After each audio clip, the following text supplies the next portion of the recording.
Good morning, Deirdre. Good morning, Tom. How are you today? I'm doing great. So where am I here? The thing is, I happen to know where this is because I recognize those structures. This is Mono Lake up in the Sierras. And the reason I know Mono Lake is that it's a very important bird area for migrating birds, flying north, going north. You'll see massive accumulations of birds on the structures and all around Mono Lake. It's a stopover. You have just made my sister very happy, Deirdre. She likes to have Recognizing. you not get stumped by me about these location pictures. The next one I think you're going to have trouble with. All right. We are talking about Alex Karp. Actually, really not about Alex Karp. We're talking about a somewhat famous interview he's done and CNBC. Now, we put this together, I don't know, weeks ago, right after the thing happened, but we had so many other things going on, we couldn't get to this yet. We actually have two of these videos, one that deals with it from the CEO's perspective, the operating perspective. That's today. Then the next one will be about the board perspective, what it means in terms of that. And we have other things coming out too. But why don't you spend a second and just update people about what was going on here? He ended up on CNBC in an interview that was, And a very interesting oh my interview. gosh, It was July 1st and yes. lasted for about 18 minutes. And he spoke about issues related to the frontier models. That's the OpenAI, the Anthropic, and so forth, the models, and made several points which we'll go over in this video. It interested both of us that the reports on the interview had more to do with his speaking style and his affect rather than the points he was making. But then, one after another, technology executives started to stand up and say, he's right, and this is why he's right, or he's right, and this is what we're doing about it. And it's almost as if a whole accumulation of episodes within this month of July 2026 are just proving that, darn it, he was onto something here. Now, you and I always knew that he was onto something, but let's talk about, forget the affect, forget his interview style. Let's talk about the important points he was making. Now, because there's so much to cover here, given everything that happened in July, we'll try to stay focused on Karp. But as we were saying, Tom, you and I won't be able to contain ourselves. We may mention some other things from time to time in here. So, with that, why don't you lead off and start talking about the points he was making? So uh, he he covered first the partnership that he's established at Palantir with Nvidia. Yes. And it's about the infrastructure and the models and all of this. But his fundamental point on this was that uh, one, that AI is being sold wrong in the marketplace, that it's being the preponderance of value that the marketplace believes is in the model, the AI model, where his argument is that the real longer term value is going to be in the layer that the model sits in that manages everything and controls everything. And that's obviously their philosophy at Palantir. And we would liken that, Deirdre, to, we call that the insight layer. It's the overall thing that links the model to all the sources that are available to it. And then the LLMs can do what they do incredibly well, which is synthesize and distill information. And his argument was that's where the real value is, that the rest of it is all really, in true terms, they are plug and play items. The compute, the storage, the networking, the models themselves, those are all plug and play items, and that the real value sits in that layer at the top. And you and I actually we agree not that Palantir should get the bulk of the money. Now, one could always argue that's his business, so that's where he thinks the value is. But I'm going to stop the argument there because I can see you're ready to fire on something you've got in your on your mind here. Well, I want to connect what Alex Karp was saying with points we've been making. We have made a distinction in some of our podcasts and papers about the difference between a tool and a machine. That frequently, and in fact, most of the usage of these AI models, in fact, most of the what I'll call psychology about the advertising and the conversation about these models is as tools, simple things that do higher level searches, that can draft a document for you, that can combine documents, that can write your thank you notes for you, or things like that. These are what we call productivity tasks. And to connect with what Karp is saying, that's not the value of this sort of technology. And we say this as well. We say the true value, and we've been spending 6 months demonstrating this true value, comes when you treat these models as machines, where you add substance to the models so that you can work on higher level problems and issues. Productivity is good, but the real value comes in when you follow our 5-step process. You let the machine do some work, then you interact with the machine, you provide context.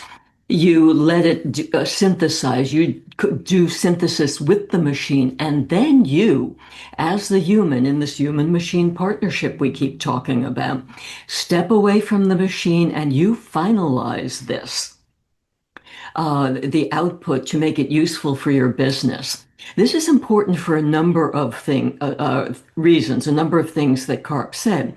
One, a point he made is that these models are, his word is fungible. Basically, they're interchangeable. That, and you and I have shown how there are some distinctions between them, but we ourselves have used Claude and Grok and Perplexity in our videos and gotten by and large the same results. What creates different results is what we contribute to our work with the models in the human machine partnership. And this is where the crux of Karp's argument becomes so important. He uses the term alpha. And what he means by this is, by and large, the data and information and processes and intellectual property, everything that you as an entity have created, that you would bring to a machine, not the tool for productivity stuff, but the machine to do higher level work. And you need to bring your alpha to the machine to get output that you can use in your business. The problem is that the technology companies then claim they own your alpha. They will take your alpha and they will use it to further train your models. There are a lot of issues here, which we're going to spend a lot of time talking about. But let me stop here, Tom, and let you jump in. Yes, and it can be overt, right, where they actually do take your data, or it can be they're they're teaching the model as they're working. So you're refining the capability of the model by training it essentially on your data. And his point is the mitigation, the best mitigation of that is to have all of this be managed by a layer that controls the privacy aspect of anything you might think of as alpha. And you and I would call that competitive differentiation, Right. essentially. But it's not a bad term because you get in your mind what is really the most important aspects of Yeah. your business. It's your business. Yes. It's the substance of your business. Yes. Yeah, he's very interesting in that respect in the way he thinks. Um, and he's just saying, look, our what happens is we're what's really keeping all of that from leaving the infrastructure is this layer that we, Palantir, and a few others have these layers that sit on top that manage that.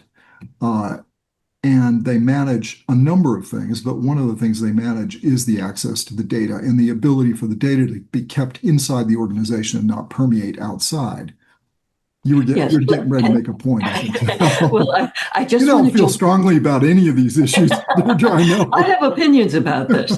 But because you've mentioned what we call the insight layer, I want to make it clear that we believe that at any organization's insight layer, and I'll get to a further description of that in a second, has to be protected by security and Yes. has to be secure from the models, separate from the models. You do not want to be giving your insight layer to a technology company so that it can then use all of your data and proprietary information to train their own models, which, by the way, tends to make your data and information available to your competitors in some ways, indirectly, but yet so. And the way we talk about creating your insight layer is for all parts of the organizations to get up out of their silos and to work across the top of the organization, contributing all of their information, their data, their processes, their insights to this insight layer so that everyone working within the organization can be working toward organization-wide goals, can be directing their work, not simply to the work of their own department, but to the overall work of the organization. And this is how organizations as a whole benefit from their use of data and information. We've been hearing about this for years, and this is how it happens.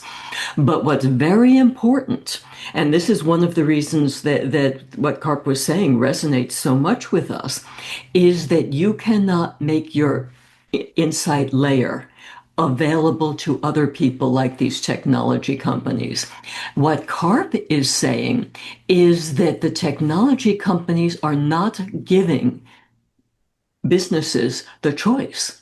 They're saying if you want to use our models, you have to turn over all of your alpha, all of your information, data, insights to us, and we will charge you for it. Right, that was the This, other part. this gets to another point that Karp was making, that the whole value is skewed here, that the technology companies are pricing as if the value was in the model.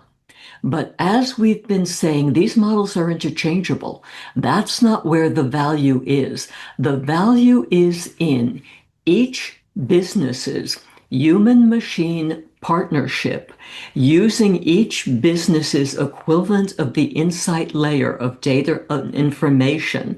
And that's how you can deliver on your value proposition, deliver a value exchange. You create value going across the top of the insight layer, not by allowing a technology company to take your insight layer away. So the pricing is wrong here.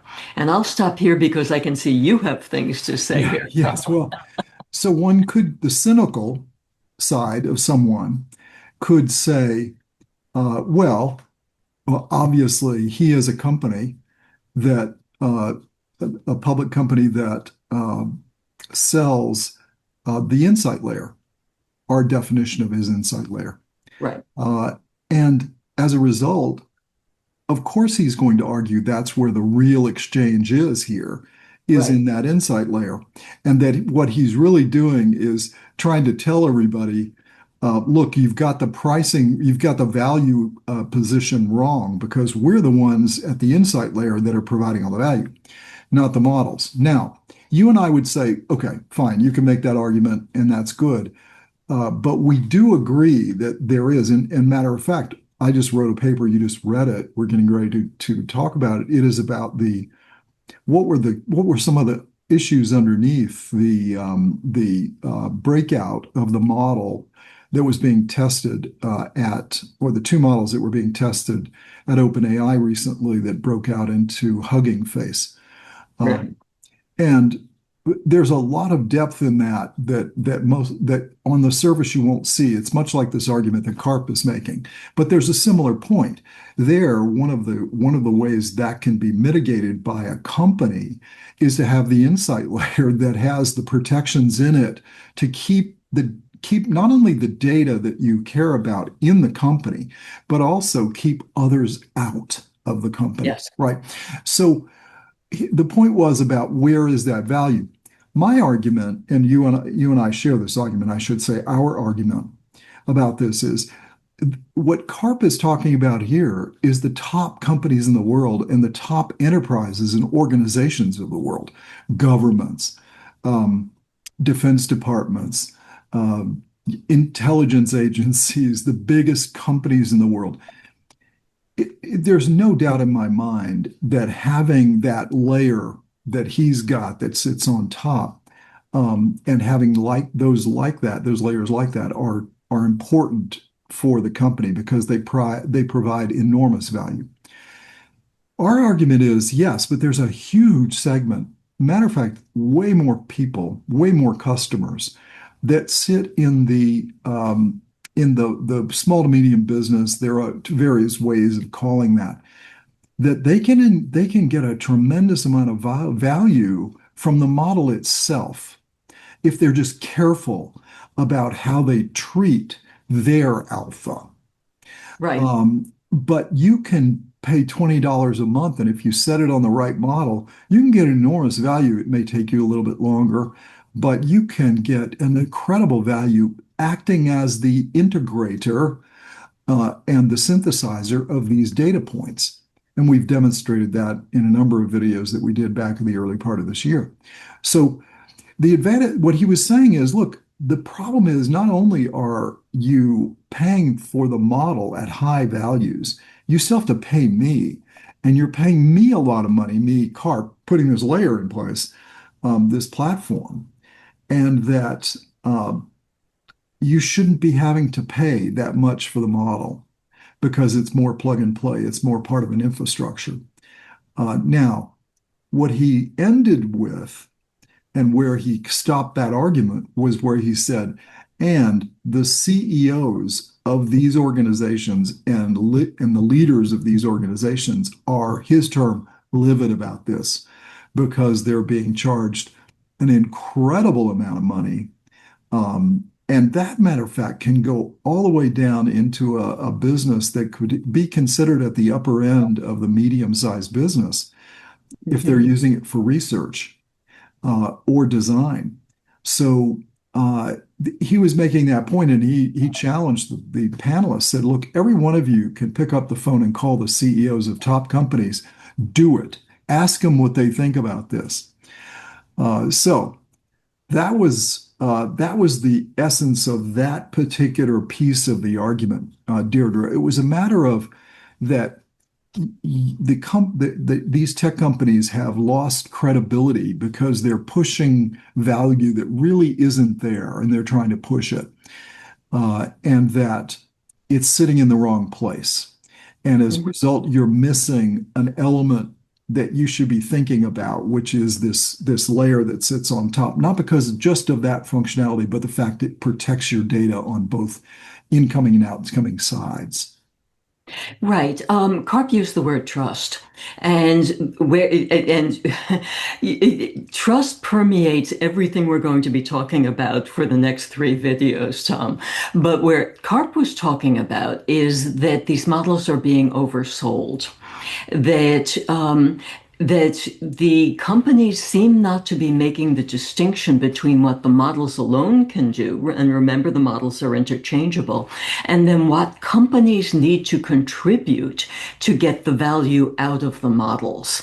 So people are starting to maybe implement these models. All of a sudden, they're hit with all of the token costs, which what you were just talking about, but they're not getting the results that are wanted. And this gets into the whole probabilistic versus deterministic argument, which we're not getting into here. But the whole idea is, I know, Tom, you wanted to get into this, but the whole idea is that these models operate not necessarily to give you the output that you can act on as a business, because they are probabilistic.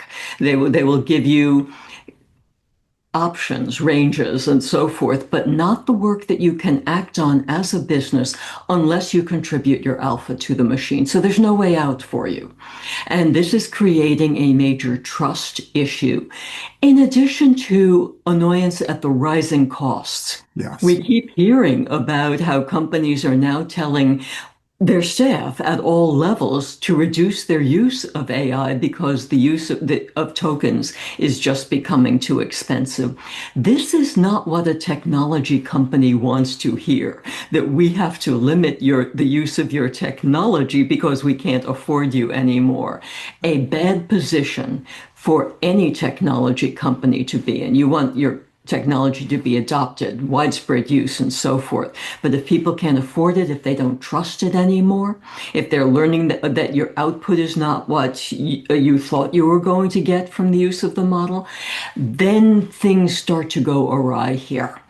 Um, and this is some of what Karp was talking about. It's interesting. And I know I was the one to say we were going to keep this confined to Karp, but it's interesting that within days of Karp, the head of Microsoft came out and said, he's right. He's absolutely right that this is an inversion of the typical buyer-seller relationship, that in most cases it's the seller who has to reveal information to get you to buy. Now, what the technology companies want is for the buyer to release information simply to be able to use this darn technology. And this is wrong. This is not winning friends for the use of these models. Absolute confirmation for what Alex Karp was saying there. Do you want to move on to some of the other arguments Alex Karp was making, Tom? Yes. So if you think about the this point about lopsided value, and you've got this information paradox where you've got it was confirmed, as you said, by Nadella, who came out of the blue because there were many people that were poo-pooing what Karp was saying, Right. and that's been a fair amount of the dialogue recently. Uh, and then you've got Nadella that comes in and says that. There was also, and by the way, I haven't mentioned this yet, but if you do know Palantir, it's called the ontology layer. And ontology is an interesting term for those of us that have studied philosophy or any of these sorts of things. But that whole concept about where the real value is important. And Karp didn't get in that, but you and I do.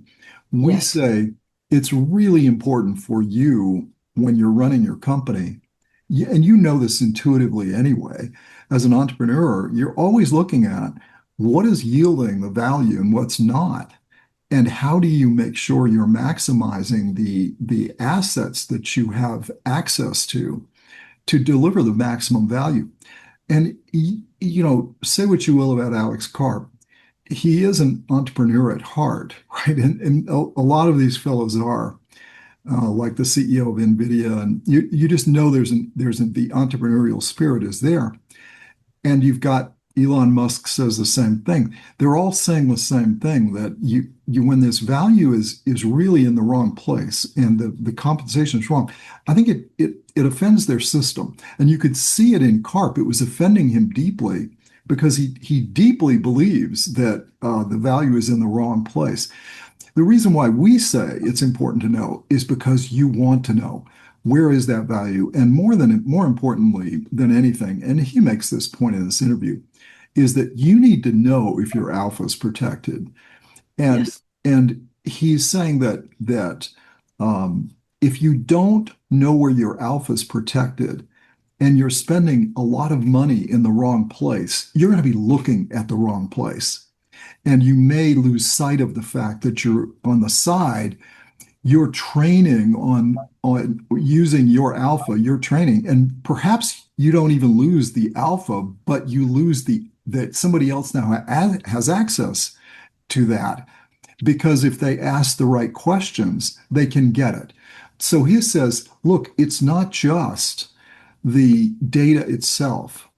It's also where is it's cached to do the work.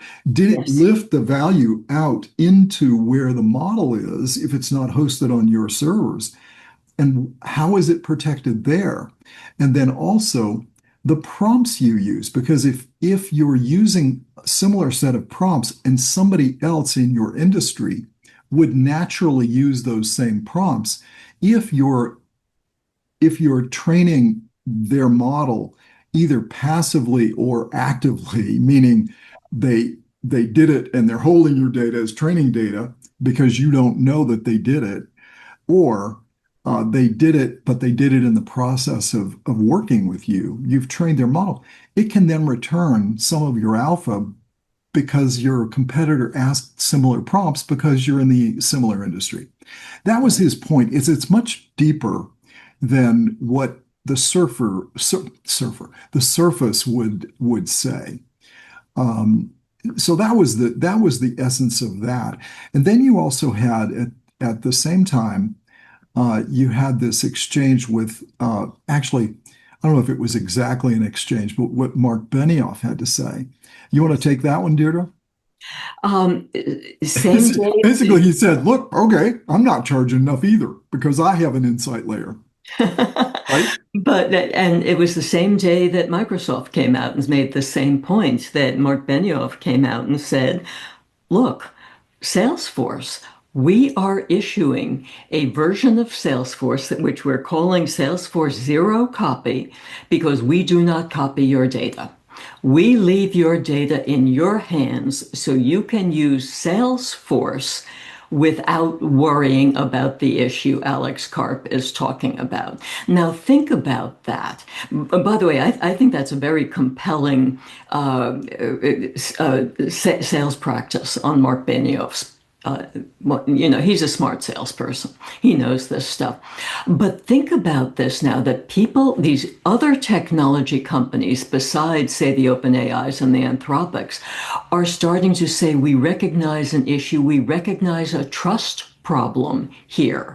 We recognize that you may not be feeling the value in our product anymore. So we're making it easier for you to trust us and for you to get the value you want and for you to retain control, storage, everything related to your data and information. And I think, and I believe I'm talking for you too here, Tom, that we're going to see technology company after technology company just come out with their own versions of this sort of thing. It is becoming so critically important an issue. Um, First really mentioned in public by Alex Karp in this interview. I think you're exactly right that and you'll see that this is the beginning. We think we're entering a new phase here. That for the last number of months, year and a half or so, that we've had LLMs in the marketplace in a big way.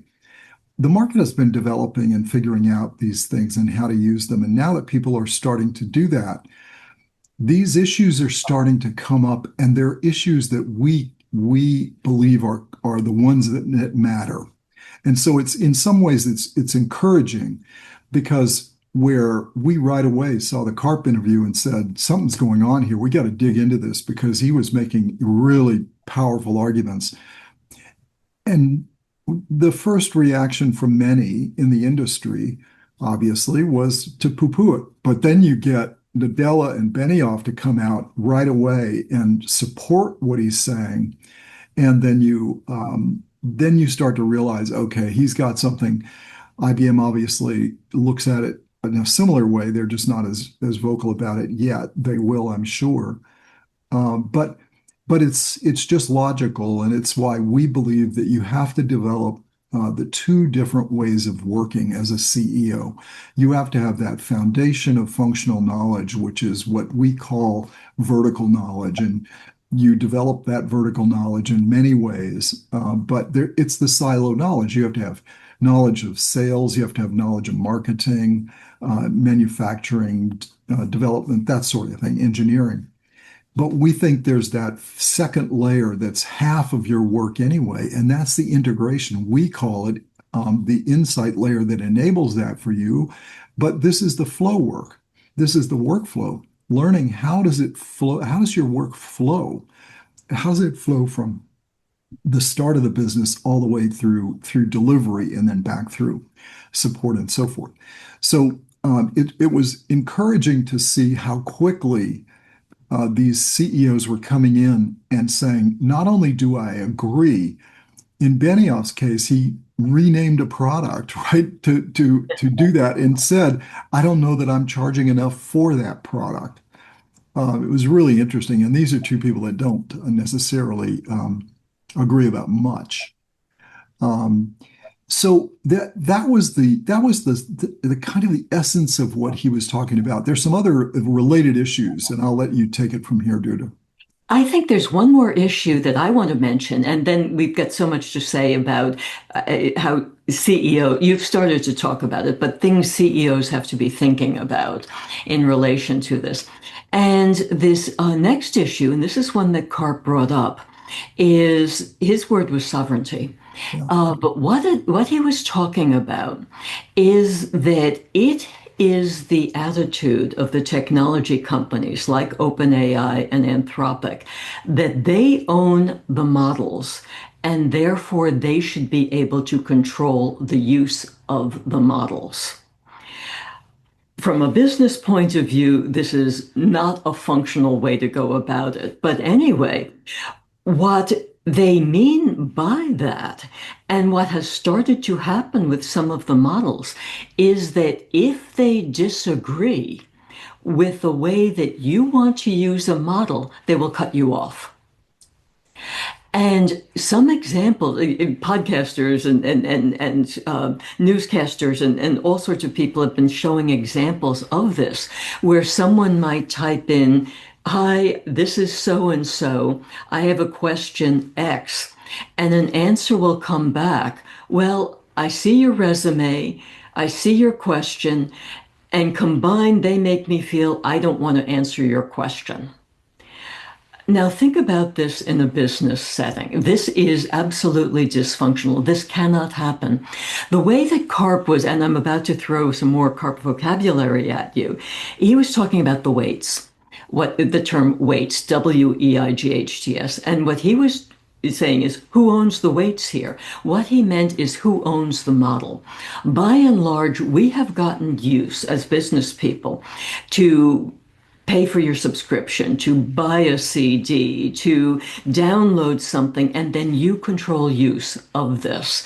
The model is changing without us agreeing to it changing by these technology companies saying, no, we never let go of this thing. It's never under your control. It's under our control, and we can cut you off.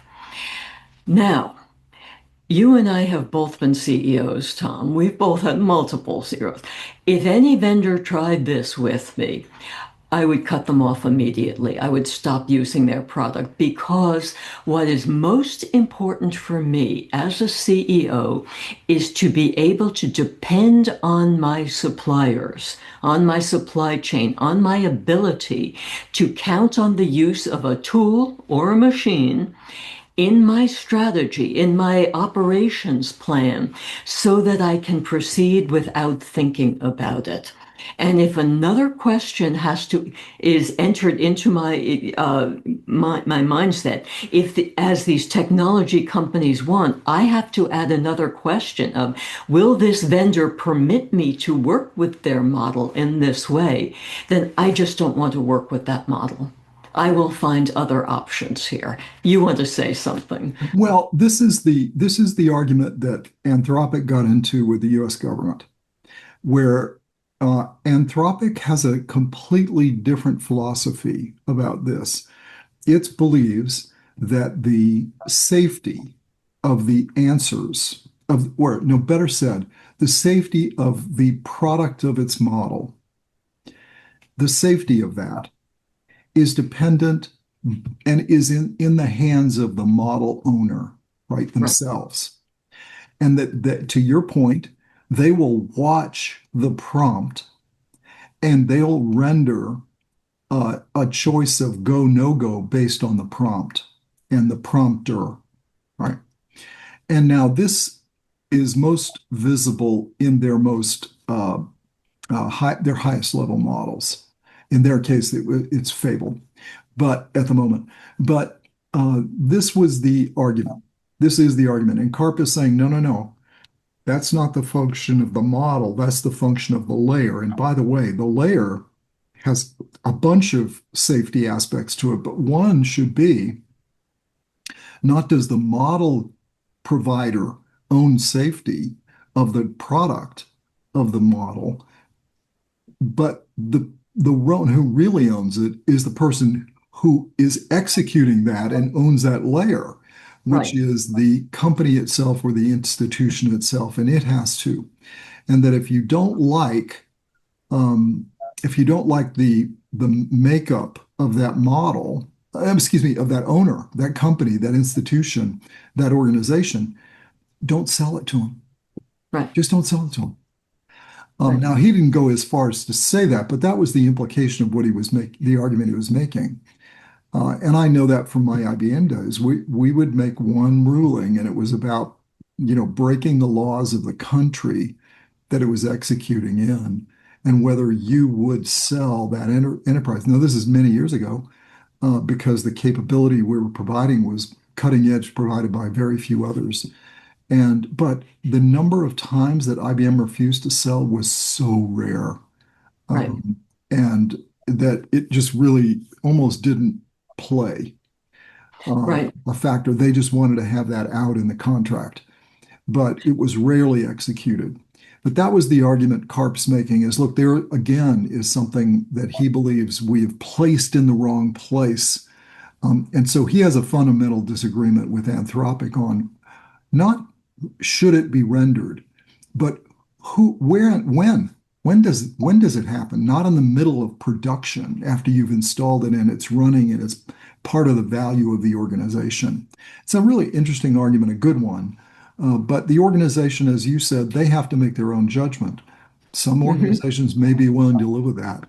Um, I don't, I think that the organizations who live with it may not be ones who understand what's happening here because it is so important for a leader, for a board. How can a board do governance if it can't trust the vendors yeah. that the company is working with? It's a fundamental question here. But let's go back to this. We've started to talk about the CEO decisions. You were just talking about the decision to sell as being in the hands of a company. I believe the decision is in the hands of the company buying, the Oh, purchaser. absolutely. And what is important, though, is for the technology company, the vendor, the people who are selling their model, to make it clear up front whether there are any restrictions on the use of the product. This is Absolutely. open information in a business decision, in a business transaction. And Karp was implying people are reading into this, that there may be a sense that some of these tech companies are not making it clear when things like this are happening. We're starting to get into the whole issue of how CEOs think about this. As you were saying, Tom, we're past, I think for about 2 years, people were just oohing and eyeing over these new generative AI models. Look at the things they can do. We're at the point now where we have to demonstrate that these models contribute to meeting our goals, to growth, and to delivering the results we want. In other words, there have to be definable business results from the use of these models. It's not just, oh, look what we're using because it's cool. It's that, yes, we're using this model in this capacity because it helps us do this, and it has driven a 5% growth, something like that. So that is how CEOs and the whole procurement departments, any executive in an organization is starting to think about these models. And I think the technology companies haven't fully picked up that the mood is shifting here, or it has shifted. And some of it goes back to the questions we were discussing earlier: trust and value. That's what companies want in the vendors and the products they work with. You want to say something? Yes, I didn't mean to imply that the ultimate responsibility is of the buyer. It is certainly of the buyer. What I meant by that was if what happens is, and I think this was actually the case with Anthropic, because when they were beginning to do this, I happened to be involved in a project where it happened, and you and I were talking about how this just out of the blue this came up. That I think what Karp was on is, look, they basically changed the rules, and they had sold a bunch of big implementations during this process, and they were going back and saying, now our rules have changed, so that means our game has changed. We're now going to implement this within, and they were told, no, that's not going to happen. That is what he really means is, look, when you're doing this, a big deal, and I disagree with you, but if this is what you want to do, you need to be, as you said, clear about it from the beginning. I know they're trying to work out some arrangements. I just don't think that's going to work. I think ultimately it's got to sit with Karp, because that's how we've always dealt things, right? We don't want somebody to walk in. We're using a wrench at home, and somebody to say, no, I don't want you using it on a refrigerator. You got to give it back to me. I mean, Right. if you're not going to sell it to me, you get in because I'm using it in a refrigerator, you should tell me it when I pick it up at Ace Hardware. But there were a couple of questions, Deirdre, that a few questions that came up that we would like to leave you with, those people that are CEOs running their businesses. What does all this mean? The first of the questions centered on the weights, the point Deirdre made, is what's the emphasis of the model? How is the model constructed? How is the model guardrailed? All these things. What is happening there? It's the priorities of the model. Um, who controls those? Who decides what they are? And you got the point from Karp is, look, you can do this two ways. One, you can build your own model if you want. You can pay to buy your own model. His argument is, yeah, but then you don't get the benefit of the layer. You really ought to you ought to build your own ontology layer, and then you control not only the weights, but you control all the other aspects, all the safety aspects that are on the top. Right. That was the first question. Then the second was the value one that you were talking about, Deirdre. So why don't you take and you can summarize that, and then a few of the other questions he was talking about. Well, value, I see it in multiple ways. It's, are you getting the value you wanted when you purchase this model? Frankly, for what you're paying, if you're just using these models as productivity tools, you're not getting value from the whole transaction. And then if you are using them more as what we call the machines, not as tools, then are you getting value if you have to turn over your alpha? And by and large, CEOs, high-level executives are saying, we can't do that. You're asking us to pay enormous sums and then also to give you our prime information. There's no value here. But it's also the question, and I mentioned this briefly, but I want to stress this, that the reason that companies use tools like these models, like other technologies, like Salesforce or like Microsoft Office, some of these tools, is because they help drive business goals, that they don't interfere with business goals. And as of yet, we're not hearing from the technology companies themselves how their models are really Yeah. helping companies drive this kind of value.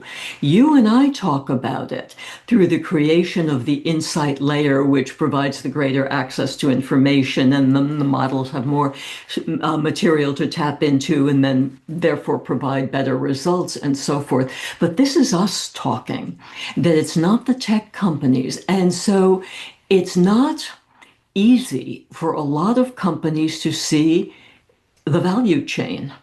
Where are all of these parts coming together to create value for the organization?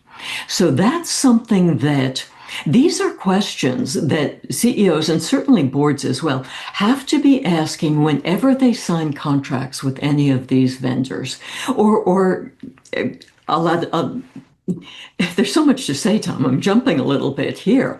One thing that we as C-suite executives have to think about is we've seen the figures that something like over 50% of people down through our organization are using these models. So that means that there's a lot of model use, odds are, in our companies that we don't know about and we're not in control of. What does that mean for the security of our alpha? For all we know, our junior personnel, without thinking maliciously about it, but just in the course of business, are giving away information through their interaction with these models. Yes, and passively giving it away, not actively letting somebody copy it. It's a passive action, and actually, it's without knowing they're doing it, right? It's without intention. But what the thing you're on is about this value thing, Deirdre, is I think that it's until the other part is we also know that there are very few positive return business cases that yield a return of substance. So that was another implied argument Karp was making. Well, one of the reasons why you're not is because you got the value in the wrong place. And we would say the same thing. I think there's also the selling process that these models providers go through is to sell you on using their most advanced models. That's just kind of typical that they want you to. But the price of using them is enormous. Right. And in some cases, if you start a project using a high function model, they won't let you switch to a lower function model to do much less value work. I got caught in that as something I was doing. And you saw I had to pay an enormous amount of money for 3 months because I couldn't actually finish what I was doing easily without continuing to pay for the most advanced model. What I found personally in the work I do is that I do a range like you do of work on these models, all the way from pure productivity. I'm looking up a complex subject. I want to become educated on it, all the way through doing some pretty serious work. And I am very careful the level of model I use Mhm. because I can almost always step up because I haven't created the complex work yet, right? That is so dependent on what I'm doing. I can always step up by copying a project and all that. It's when you're there and you realize, okay, I'm near the end of this. I only needed that for one piece. I could have done that independently and brought it back over into the mainstream. So you really have to think about it's a compute platform. What are you stepping up to? And with that function comes a large price. So you need to start managing that. I found I've been able to cut my compute costs down by enormous amounts, my model costs, by just using lower function model capability. Sometimes it gets annoying because it takes 7 seconds instead of immediate. But it's a matter of thinking about it that way. That's the other point Karp was saying is they're selling it instead of they're selling the value. And that was the subtlety because Karp it's never hammer on the head thing. There's always a lot of subtlety in what he's trying to communicate. And part of the issue with the communication with Karp it just strikes you that his mind is way ahead of what's coming out of his mouth. And as a result, what happens is he'll be so far ahead, he just stops and starts communicating from over here, and you missed all this, but he's now going again, and you go, wait a minute, what happened? Where's the transition? Right. The other point was to think very hard in your deployment about who owns what in this, right? The point you're making, who gets to decide what in your deployments, to really study that and not let that just happen. And so that was also the point about sovereignty. And then it ultimately translates back into governance model. Then you have to really think through how your company is overseeing the operational part of your business, not just the strategic part, but these key factors that affect an incredibly valuable point, your alpha in all its forms. Hmm. Correct. And those are what I'll call high level points, critically important, of course. I also think that CEOs and boards need to think about how the culture and personnel within the organization likely need to change. I'm not talking about a wholesale shifting of personnel, but we have to make sure that our people understand how to use these models. They're not just the productivity tools. You don't just do them for search and use up your tokens and run up costs and so forth. But these are the wise uses for it. These are the wise uses of data and information. This is how you create the security. This is how we as a culture deal with this form of technology. What do we have to do in terms of building a culture that can deal with these? Now, some of these aspects are building thinking about security. That slight reason for my hesitation there is neither of us thinks the real term, the term cybersecurity, the way it's used today, actually covers a lot of this work. Clearly, cybersecurity is absolutely critical in the way that it's being used now. But you've got to think through the whole security matter in relation to how these models are being used, the interaction with the technology companies, and of course, this whole sovereignty issue and so forth, so that any decisions you make about security need to be built into your culture, your training of your people, your processes, your procedures for accomplishing work, and so forth. So that it's not just that, oh, you download a program and use it, or we've got an upgrade of our Microsoft Office suite or something like that. This is a whole new thing that we are using here. We use the term, Tom, you and I, that the substance of work is changing. And I think we as CEOs and boards, and we'll get more over the boards next week, a lot to say about boards, is that the substance of work changes when you introduce these machines, this technology into your company. Are you thinking this through enough? Are you thinking through the totality? Everything from usage to security to cost to value, all of those things that we as executives need to think about when we're doing something that changes how work gets done in our organization. So all of this happened in July. Yes, Karp's interview was July 1st. Then the topic we'll cover next is happened on July 10. This is when Apple sued OpenAI. And part of their suit has to do with the transfer of alpha in the form exactly. of people, assets, processes. I mean, it's a No, big deal. yeah, It's a big deal. yes, Then July 12th was when Nadella made the comment that we talked about. The same week as Nadella made the comment, that week of the 12th, that's when Benioff made his statement. And then just a few days ago, we had an indication of part of the issue here, and that is the OpenAI model breakout and the effect that has of everybody's understanding of what is true security of an organization? And this is what Deirdre is getting at. Look, there are some very capable cybersecurity people and enterprise security people that understand this better than we do. So we're not talking about them. We're not in the business of doing a cybersecurity podcast.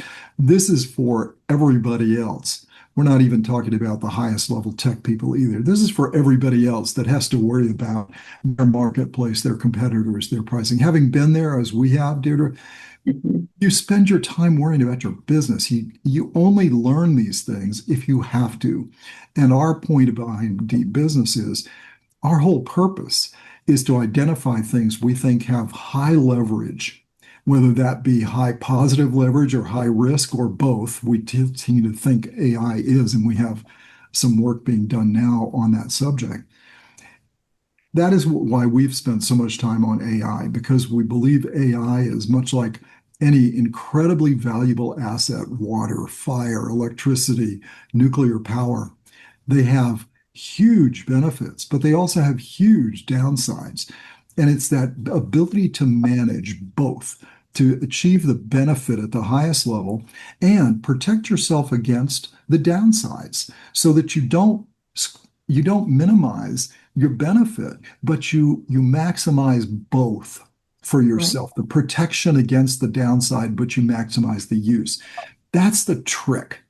And that's where we're saying that our old time view of cybersecurity, not old time, but the original view when it started, it became so important. We named an executive this, a top level executive to this function.